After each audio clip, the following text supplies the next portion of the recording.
The train ride out of the city took longer than Eli expected. By the time the cab dropped him off at the farmhouse, dusk was already creeping over the hills, and the fields stretched out before him like a sea of stubble. The harvest was finished, only the stubborn husks of cornstalks clung to the earth, brittle and colorless, rattling when the wind pressed through them. The emptiness unsettled him. The city was never empty, always humming, always alive, but here, silence sat heavy, like snow waiting to fall. And then he saw them. Scattered across the fields stood scarecrows. More than he expected, at least 5 in the closest rows, and others farther out, blurred against the horizon. They were ragged, all hats and coats and straw limbs, slouched on their posts like weary soldiers. But there was something too precise about the way they stood, evenly spaced, facing different directions, as if they were keeping watch. Eli dragged his suitcase up the porch steps. He'd booked the farmhouse as a retreat, a quiet place to clear his head after the chaos of city life and the graduate program that had nearly swallowed him whole. He told himself the scarecrows were just part of the rural scenery. Quaint, picturesque, but that night, when he leaned out the upstairs window for one last breath of cold air, he couldn't help looking at them again. The rows gleamed faintly in the moonlight, scarecrows outlined in silver. He blinked. Hadn't the one nearest the ditch been leaning the other way before? He told himself he was imagining things. Jet lag, fatigue, the silence playing tricks on him. He shut the window and pulled the curtains tight. Still, he couldn't shake the feeling that out there, beyond the stubble and frost, something was watching the house. Not threatening, just waiting, and for reasons he couldn't explain, that thought didn't frighten him. It comforted him. The farmhouse was quieter than Eli expected. No traffic, no sirens, no late-night voices from the street below. Just the ticking of the old wall clock in the kitchen and the occasional groan of wood in the wind. He tried to sink into it.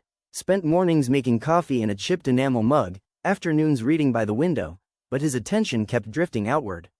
To the fields, to the scarecrows. They were impossible to ignore. At first, he only glanced at them in passing. Carrying firewood, fetching the mail, walking the path along the fence. But soon, he found himself stopping, standing still, watching. And that's when he noticed it. The one in the gray coat had changed. When he arrived, its head had sagged toward the left, the brim of its hat shadowing the stitches of its burlap face. But now the head tilted the other way, toward the treeline. The shift was small, but enough to make Eli's chest tighten. He tried to rationalize it. The wind, the weight of frost, an old post giving way. But none of the other scarecrows had moved. Just that one. The next day, it happened again. The gray coat seemed closer to the ditch than before, its arms lifted higher on the crossbeam. By the third day, Eli was certain it had shifted half a row over. At the diner, he tried to mention it casually to the waitress behind the counter that he talked to almost every day. "Kind of strange how many scarecrows there are," he said, poking at the stew he'd ordered. "Do people still need them? With modern farms, I mean." The waitress gave him a peculiar smile. "Strange? No, not strange. They've always been there." Eli frowned. "Always? Long as anyone remembers." She focused on drying coffee mugs. Best not to pay them too much mind. They do their work. What work? She met his eyes for just a second, then shook her head and turned towards the kitchen. "Eat before it gets cold." That night, Eli couldn't sleep. He sat by the upstairs window again, mug of cooling tea in hand, staring into the pale stretch of field. The scarecrows stood in silence, arms outstretched, as if they were measuring the distance between themselves and the trees. Something about them was off. He couldn't name it, couldn't prove it, but he knew it the way you know when someone is staring at you in a crowded room. The scarecrows weren't facing the farmhouse. They were all turned outward, toward the edges of the land. Watching, and for the first time, Eli wondered if maybe the fields weren't as empty as they seemed. The frost came hard one night, laying a white crust over every stalk and fence post. When Eli stepped outside in the early dark, his boots cracked through it like glass. The air smelled sharp and clean, as though the whole countryside had been rinsed and left to freeze. The scarecrows glittered too. Their coats and hats were stiff with frost, shoulders sparkling in the moonlight. They looked ancient, as if they'd been standing there for centuries. Eli told himself not to look for anything unusual. He told himself he was imagining things, that he was tired, that solitude was getting under his skin. But when midnight came and he still couldn't sleep, he carried his lantern to the fence and leaned into the silence. That's when it happened. The scarecrow nearest the ditch moved. At first, Eli thought the frost had tricked him again. But no, he heard it this time. A slow creak of wood as the figure lifted its arm from the crossbeam. Stiff, deliberate, like a man waking after too long a sleep. Then another. The one by the tree line straightened, its burlap head rising. The red scarf at its throat fluttered in the breeze. One by one, the scarecrows pulled themselves free of the frozen soil. Boots scraped against stubble, straw rustled beneath their coats. They stepped down from their posts and gathered into a line across the field. Eli gripped the fence, breath clouding in front of him. His lantern trembled in his hand. He wasn't afraid, not in the way he expected. The sight was uncanny, yes, impossible. But it was also beautiful. They moved together, not smoothly, but with a strange kind of rhythm, boots crunching, coats whispering. Their heads tilted in unison, scanning the stubble rows. When one slowed, the others slowed. When one raised its arm, the others followed. It wasn't random, it was a patrol. They traced the edges of the field like sentries on an ancient wall, turning at the corners, pacing the boundaries. Once, the gray-coated scarecrow stumbled. Its seams split at the shoulder, spilling straw onto the frost. Eli felt a pang of sympathy so sharp it startled him. The others paused, waiting. The gray coat straightened, gathered itself, and rejoined the line. Eli raised his lantern higher, as if the light might steady them. And then, impossibly, he thought the scarecrow nearest him glanced his way. Just a flicker of burlap and shadow. Just enough to make him wonder. By dawn, they were back on their posts. Their arms stretched wide again, their heads bowed, motionless. Frost gleamed on their shoulders as though nothing had happened. But Eli knew, they weren't relics of the past. They weren't decorations, they were keepers of the field. And whatever prowled beyond the rows, they had kept at bay for longer than anyone remembered. Morning sunlight spilled over the frost, gilding the farmhouse windows. Eli hadn't slept. He kept replaying the night patrol in his mind, every creak of wood, every rustle of straw, the moment the scarecrows seemed to look his way. He wanted to tell someone. But who? The waitress would only smile that knowing smile, and the townsfolk would shake their heads like they'd heard a child's ghost story. Instead, he went to the fence with a hammer and nails. The gray coat's shoulder seam was still torn, straw bristling from the wound. Up close, the scarecrow looked fragile, weary. Not a monster, not even a machine. Just a thing patched together to do a job no one else dared. Eli pressed the seam closed and fixed it with rough stitches from an old spool of thread he'd found in the house. He tightened the post, replaced a missing button, brushed frost from its hat. "Don't know what you're holding back," he murmured, voice catching in the cold. "But I'll help you hold." That evening, he ventured into town for supplies. Sacks of straw, spare coats, heavier boots. At the general store, the clerk eyed him as she rang up the items. "Field work?" she asked. Eli hesitated. Something like that. The woman's gaze flicked to the window, where the fields stretched out pale and bare. Her voice lowered. "Best to keep them in good order. Folks around here don't take chances. We've learned better." He leaned on the counter. "You mean the scarecrows?" Her hands stilled. She met his eyes for only a moment before sliding the parcel across. "Don't call them that," she said.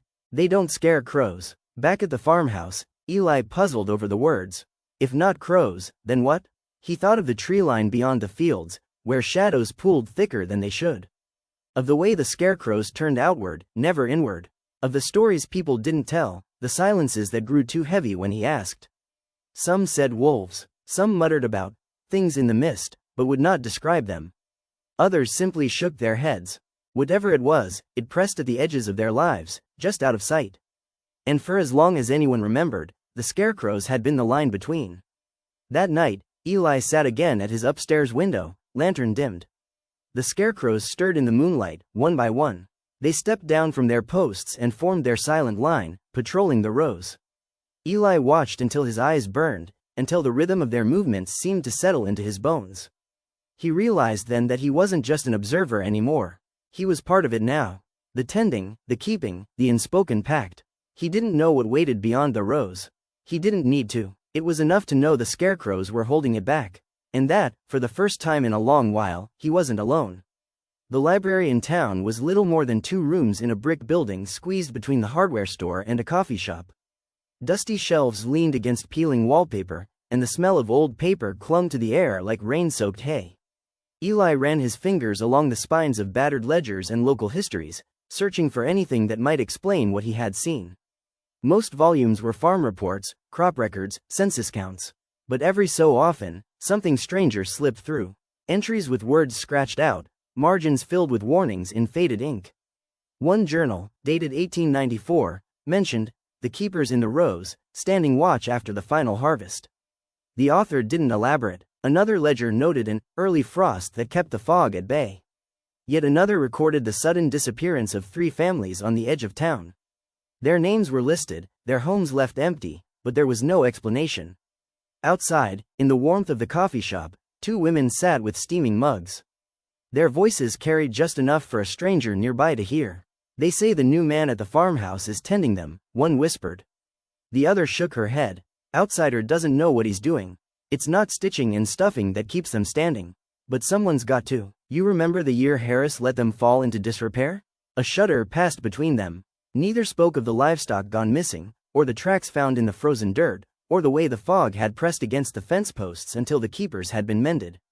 Instead, the second woman muttered, "Best hope he learns quick." Winter's long. Eli lingered at the counter of the general store later that week, waiting for nails and rope. 2 farmers leaned against the wall, their talk slow and rough. "Fields will hold," one said. "Not if the rows thin out. You saw them last night? Still strong enough, maybe, but the edges are fraying. Cloth don't last forever, and neither does straw." They noticed Eli listening and fell silent. One gave a curt nod toward his supplies. "Best you keep those hands busy. The keepers like to be remembered." Back at the farmhouse, Eli laid the journals across the table, pages marked with scraps of paper. He could piece together shapes of a story, but never the whole thing. Something pressed at the boundaries of this land. Mist, shadows, hunger, maybe all of it at once. No one named it outright. Maybe no one knew how. But one truth ran through every fragment, every whisper. The scarecrows weren't ornaments. They were guardians, and without them, the fields and everything beyond them would not hold.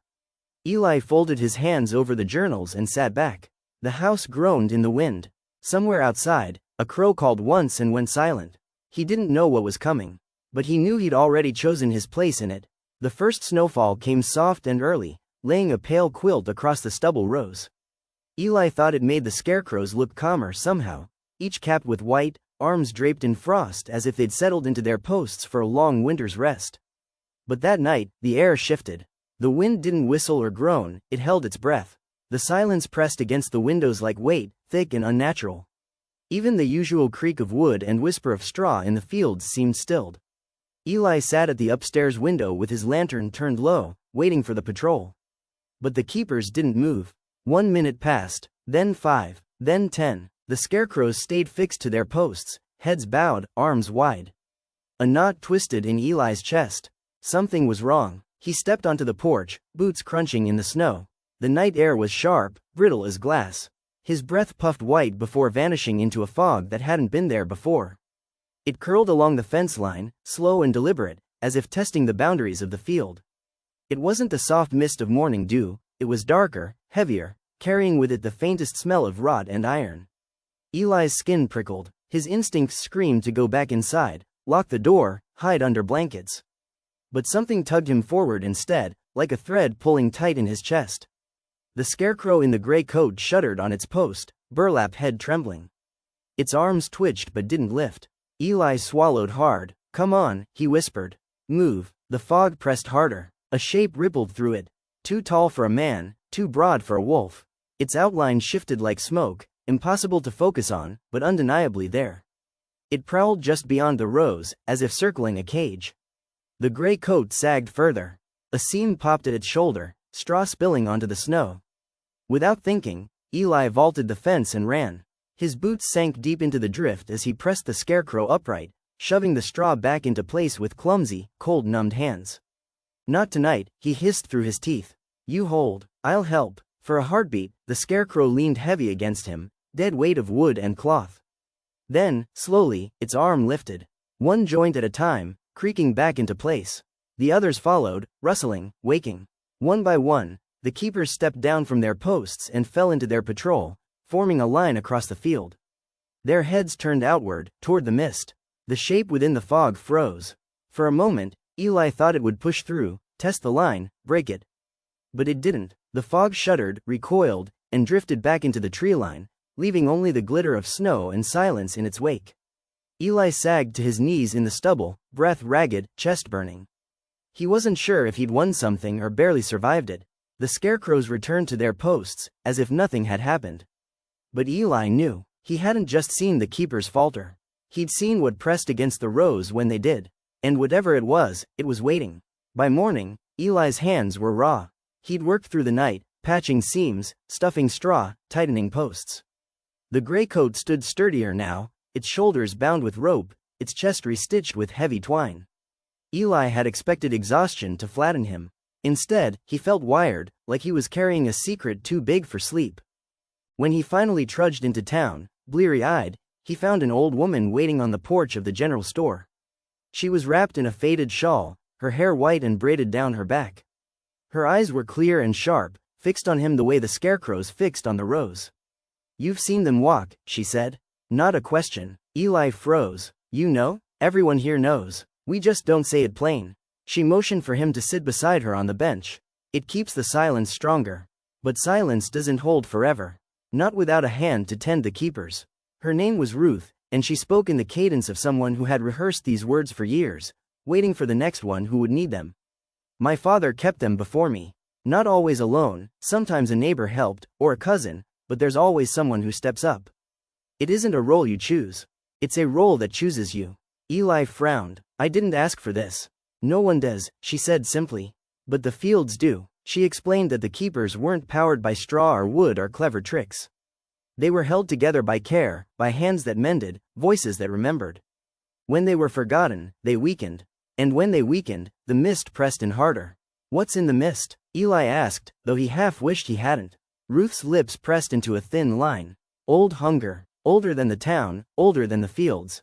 It doesn't matter what name you give it. Only matters that the keepers face it, and that someone keeps the keepers." Eli sat back, the truth settling heavy in his chest. "So if I leave, they'll fall, and when they fall, the rows won't hold." Ruth's gaze softened, just a little. "You've already stepped into it, boy. I can see it on your hands. You stitched them last night, didn't you?" Eli flexed his fingers, raw and blistered. He had no answer. Ruth laid her hand over his. It was surprisingly warm, steady. "Then you've already made the pact. You keep them, and they'll keep you. And through you, they'll keep us all." That evening, Eli stood at the fence again, watching as the Scarecrows stirred from their posts, gathering into their night patrol. This time, when they turned their heads outward, he didn't feel like an intruder spying on a secret. He felt like part of it, an unseen thread in a fabric that stretched farther than he could see. He raised his lantern, a silent nod, and in the stillness, he could have sworn the gray coat dipped its head in return.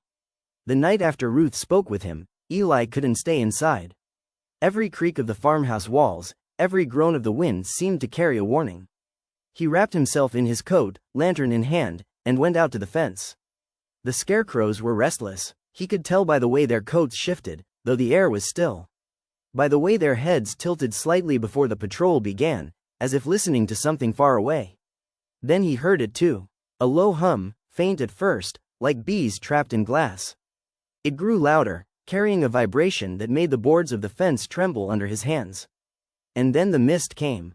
It rolled from the tree line in long, curling sheets, not like fog at all but like smoke from a fire that left no ash. It spilled low across the stubble rows, thickening until it erased the ground beneath. Shapes rippled within it, shadows that stretched too tall, bent at odd angles, as if they weren't meant to move in this world. The hum deepened. For a moment, Eli thought he heard whispers inside it, half-formed words tugging at the edges of his mind. He gripped the fence harder, his knuckles white. The Scarecrows stepped down from their posts in unison. Boots crunched into snow, straw rustled beneath their coats, and they formed their line across the field. Their heads turned outward, arms lifting, a barrier of cloth and straw and silence. The mist pressed harder, creeping right to the edge of the rows. For the first time, Eli saw one of the shapes clearly. It towered above the others, limbs too long, bending backward at the joints. Its head hung low, nearly brushing the snow, as if sniffing along the line of the keepers. Two pale circles glowed faintly where eyes might be. Eli's breath caught in his throat. The gray coat raised its arm. The others followed, an unbroken wall. The thing in the mist shuddered, its form unraveling like smoke in the wind. The glow of its eyes blinked once, then dimmed. Slowly, reluctantly, the mist receded, dragging its shadows with it until only the tree line remained, stark and black against the snow. Eli realized his lantern had gone out. His hands shook as he fumbled with the match, but he stopped. He didn't need the light. The Scarecrows had returned to their posts, silent and still once more. He turned back toward the farmhouse, the hum still echoing faintly in his bones. Whatever he had seen in the mist, it wasn't gone. It was waiting, testing, and when it came again, he would have to be ready. The days grew shorter. Snow thickened on the ground, muffling every sound until the world seemed made of silence and breath. Eli settled into a routine he hadn't planned, but one the fields demanded of him. By daylight, he worked. He sewed patches onto weathered coats, reinforced seams, drove posts deeper into the frozen soil. He found himself whispering as he worked. Nonsense at first, just words to fill the air. But over time, phrases returned to him, echoes of Ruth's stories, or lines from the journals he had read. He spoke them without thinking, and somehow the Scarecrows seemed steadier when he did. At night, he watched. The patrol had become a ritual. He no longer hid behind the window or gripped the fence in fear. He walked with the lantern in his hand, pacing the rows as the Scarecrows moved. Their boots crunched in the snow alongside his, their arms lifted in silent rhythm, their heads turned outward. He knew he didn't belong in the line. He was flesh and blood, not cloth and straw. But still, he felt something settle when he walked among them. Like the Scarecrows drew strength from his light, and he from their presence. One night, the gray coat faltered again. Its arms sagged, shoulder seam splitting under the weight of frost. Eli stepped forward, lantern raised high. "I've got you," he said softly, steadying the figure, pushing fresh straw into the gap. "You keep watch, I'll keep you." The Scarecrow straightened. The patrol moved on. Sometimes, when the mist pressed close, Eli felt the pull again. That whispering hum that tried to bend his thoughts. But the keepers always turned their faces toward it, and with his lantern in hand, the pull never took him. It struck him then that the pact wasn't only about mending seams and sewing patches. It was about standing shoulder to shoulder, refusing to break the line, no matter how heavy the night grew. And in those moments, Eli wasn't an outsider at all. He was part of the watch. By dawn, the Scarecrows always returned to their posts.